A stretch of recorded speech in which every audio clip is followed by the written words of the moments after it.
Hey, this is Chris Goff, and in this training video in REIPro, I'm going to teach you how to lease option it from the seller and turn around and sell it. I would say it's probably my first choice to go sell these properties, but you can analyze it and you can surely do it. All right, if we scroll down, if you've seen some of the other lease option training videos in REIPro, you're going to see I'm going to keep these numbers the same, and I do have some explanations of these numbers in the other videos. But sales price, we're going to offer the seller $330. Again, it's worth more, but the home did need repairs. But it's livable. It's just needs updating. Maybe, change the color on the walls, things of that nature.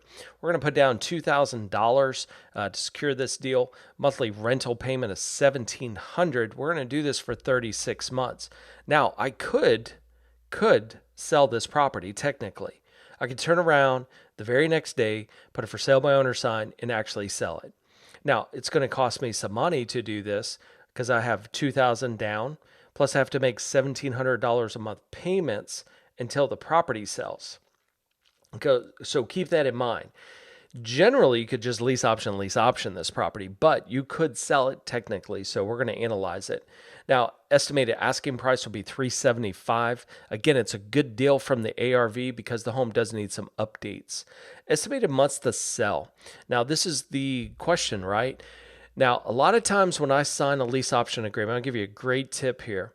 I won't commence it, so it won't actually start for 30 or 45 days after that. So it's not like I'm giving them $2,000 up front and $1,700 a month today. If I could turn around and sell this property within 30 days before it actually has to commence, technically, I'd save all that money. So you could actually structure that with the seller to enable you not to have any months to sell. Now, if it did take longer than that, then of course you would have to put the two down. You'd have to make the $1,700 a month payment, and then hopefully you sell it the next 30 days, right? So otherwise you're going to have another $1,700 a month payment coming in. So you do have to think about those things. But like I said, I wouldn't say that this would be common to turn around and do this. All I'm saying is you can. Okay, and that's what we're analyzing. Marketing cost, I'll throw in $500 to put a sign and flyers and things of that nature. I might do an open house and take the time to do that. Monthly holding costs, there really wouldn't be any unless you had to start making those $1,700 a month payments, right?